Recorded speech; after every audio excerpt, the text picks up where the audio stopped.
Konnichiwa tout le monde, Konnichiwa. Aujourd'hui, on part en voyage, au Japon. Pourquoi le Japon ? D'abord, pourquoi pas ? C'est quoi cette question ? Ensuite, parce qu'en matière de démographie, le Japon est passionnant, amusant et terrifiant. Le Japon ne fait rien comme tout le monde, mais il n'est pas exclu que tout le monde fasse comme le Japon. J'admets, c'est pas très clair. Alors prenez votre sac à dos Hello Kitty, je vous emmène. Bonjour, je m'appelle David Duhamel et je suis professeur d'économie à l'ILIRI, l'Institut libre d'études des relations internationales, et enseignant à Sciences Po Paris. Je vous parle d'un monde dans lequel on vit et surtout du monde à venir, un monde sans enfants.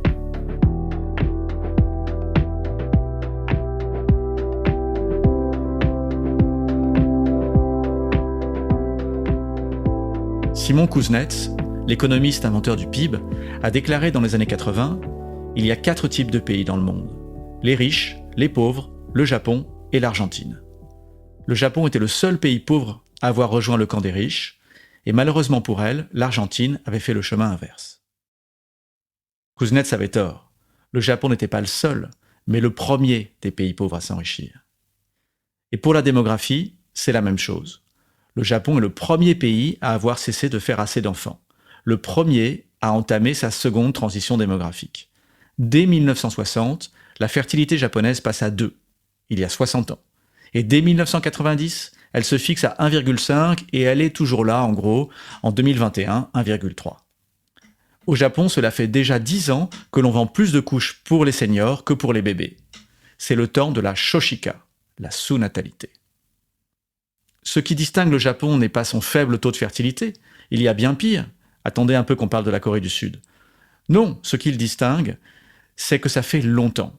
Ça fait des décennies que les Japonaises font peu d'enfants et il y a un effet cumulatif terrible.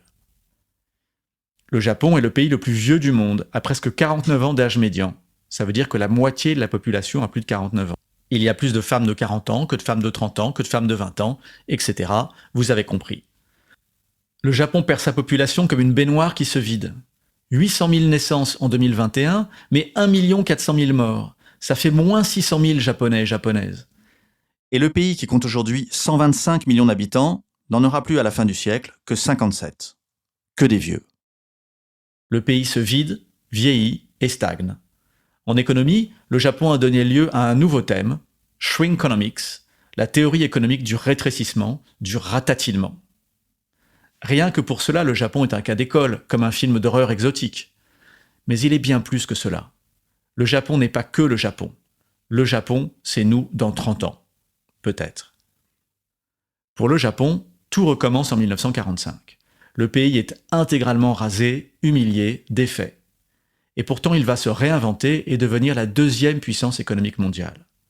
Dans le club des pays riches, que le Japon rejoint dès les années 60, il est de loin le meilleur élève et tout le monde parle du miracle japonais. À tel point qu'au début des années 90, surtout après la chute de l'Union soviétique, les USA s'inquiètent. Vont-ils être dépassés par le Japon ? C'est ce que je me tue à expliquer à mes étudiants. Quand j'étais à leur place, personne ne parlait de la Chine car tout le monde parlait du Japon. Au début des années 90, le Japon est à son sommet. Hollywood sort un paquet de films xénophobes, les Américains crient « Remember Pearl Harbor » à la moindre occasion, le patronat français organise des séminaires pour intégrer l'éthique du samouraï dans la culture managériale, Toyota défonce General Motors, et le prix du mètre carré le plus cher à Tokyo atteint 300 000 €. Oui, 300 000 €, vous avez bien entendu. Et tout à coup, paf ! La bulle immobilière explose, la crise éclate et c'est le début de la décennie perdue, puis des 2 décennies perdues, et bientôt peut-être des 3 décennies perdues. Depuis 1995, le PIB japonais a perdu 8%, là où le français a augmenté de 60%, et le chinois de 2000%. Oui, 2000%, là aussi, vos oreilles fonctionnent. En l'espace de quelques années, le meilleur élève de la classe est devenu le cancre. Ce qui fait qu'en plus d'une légère baisse en absolu, le Japon s'effondre relativement à son voisin et rival chinois qui, lui, explose. En poids relatif face à la Chine, le Japon n'est que l'ombre de lui-même. Bon, c'est vrai que face à la Chine, toutes les puissances ont pris un coup de vieux. Pas que le Japon, mais aucune autant que le Japon. Et le problème, c'est que dans le cas du Japon, ce coup de vieux est littéral aussi. Car si au Japon, on fait peu d'enfants, on fait beaucoup de vieux. C'est au Japon que l'espérance de vie est la plus grande, 85 ans. et au Japon qu'il y a le plus de centenaires en pourcentage de la population. Donc le problème n'est pas seulement l'absence de jeunes, mais aussi le déséquilibre à cause du nombre de seniors. 30% de la population a plus de 65 ans, ce qui pose d'importants problèmes de financement, évidemment. Mais une population qui vieillit, c'est aussi une population pessimiste. Une population qui voit sa situation économique stagner est encore plus pessimiste. Les Japonais n'y croient plus. Le taux de suicide est un des plus hauts du monde, et plus triste encore, le Japon se distingue par de nombreux suicides d'enfants. En 2020, il y a eu 415 suicides d'enfants de 6 à 18 ans, un record.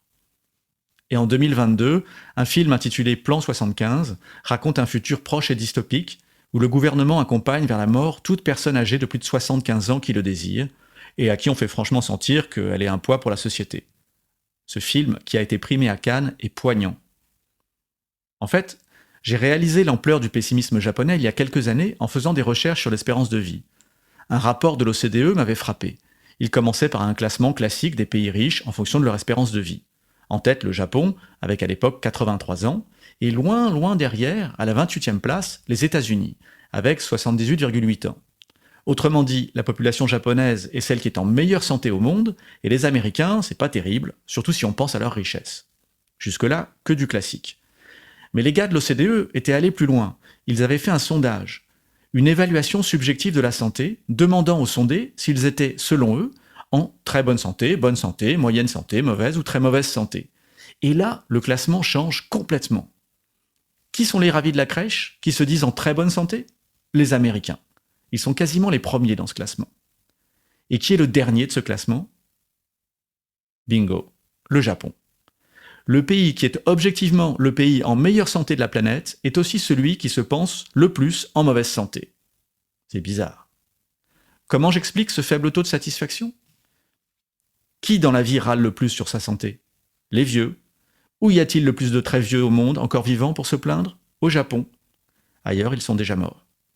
Bon, j'exagère un peu, mais les personnes âgées ont tendance à craindre l'avenir et à penser que c'était mieux avant, sans comprendre que c'était eux qui étaient mieux avant.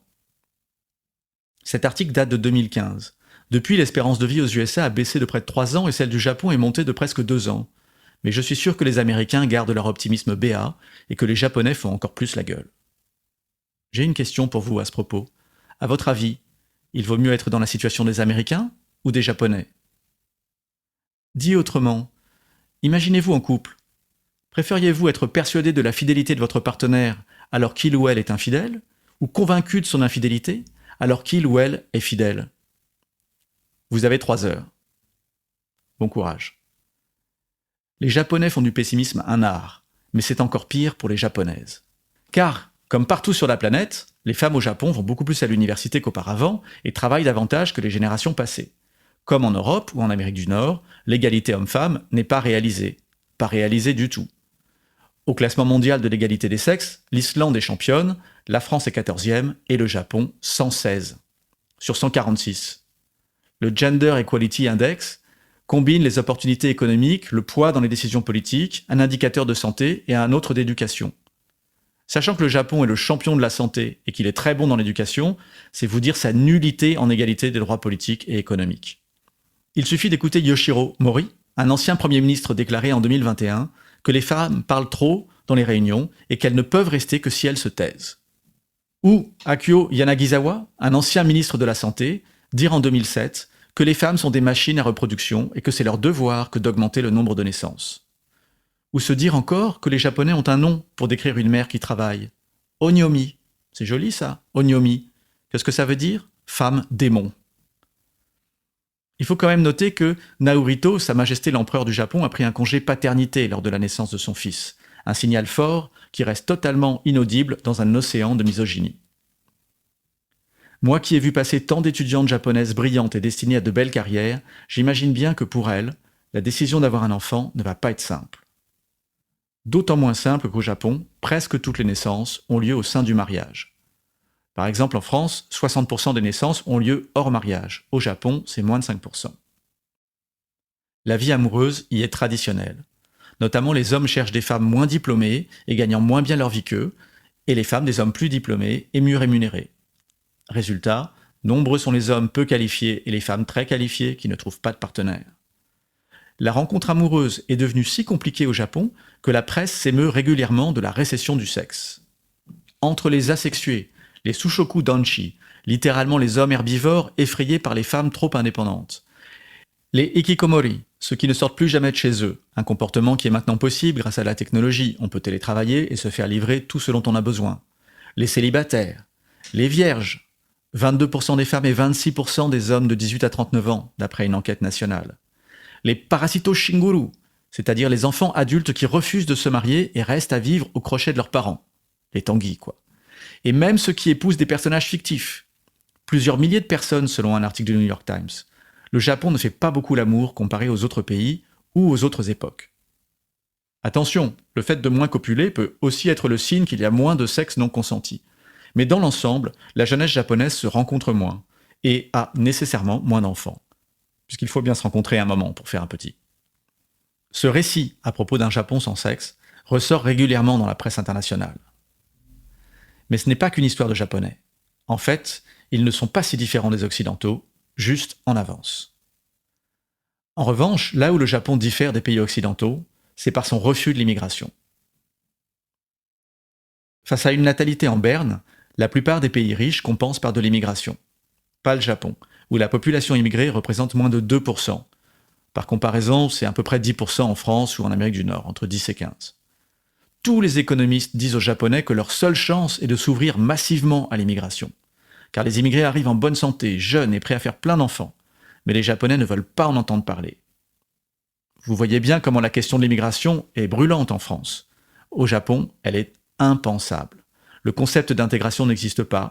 Même les Coréens arrivés de force il y a près d'un siècle ne sont toujours pas des Japonais. Le mot pour dire étranger est gaijin. Mais un étranger pour un Français, ça peut être un Italien, un Tunisien, quelqu'un qui pourra très bien devenir français, dont les enfants seront français. Un gaijin ne pourra jamais être japonais, jamais comprendre les subtilités de la société japonaise. Les Japonais sont d'essence divine, leur pays n'a jamais été colonisé, leur empereur descend directement des dieux. Et puis le Japon, c'est une île, et une île qui s'est longtemps fermée au monde. Ce n'est ni du racisme, ni de la xénophobie. C'est comme ça. Je vous donne quelques exemples. En 2017, le Japon a reçu 20 000 demandes d'asile, et ils en ont pris 20. 2 fois 10, 20. En 2020, le journal Asahi rapporte qu'un travailleur chinois a bénéficié du visa « compétences particulières » et a pu faire venir son épouse et son fils. Un travailleur immigré a bénéficié du regroupement familial et il fait la une des journaux. Un seul. Il leur en faudrait 700 000 par an. Et quand on demande aux personnes âgées si elles préfèrent être soignées par des robots ou par des étrangers, elles préfèrent les robots. Alors si le Japon refuse de changer, refuse l'immigration, il ne lui reste qu'une possibilité. Décliner, puis disparaître avec dignité. C'est d'ailleurs ce qu'il a commencé à faire. Le Japon a beau stagner économiquement et faiblir démographiquement, cela reste une société sans chômage et sans violence, du moins physique, où les conducteurs de train s'excusent s'ils ont 1 minute de retard. Il parle alors de créer une économie Galapagos, où l'on consomme ce que l'on produit sur place, quitte à se refermer au monde une nouvelle fois. Pour certains, ce déclin est le signe d'une maturité, la preuve d'une sagesse. A priori, 57 millions de vieux japonais pollueront moins, n'attaqueront personne, et peut-être évolueront-ils comme une forêt de bonsaï, toujours plus jolie. Cela dit, par le passé, le Japon a été capable de se réinventer, de se moderniser à la vitesse de l'éclair au XIXe siècle, de rebondir comme personne après la Seconde Guerre mondiale. Il nous réserve peut-être une surprise. Mais personnellement, je ne sais pas bien où il va, et je crains que nous n'assistions au crépuscule du pays du soleil levant.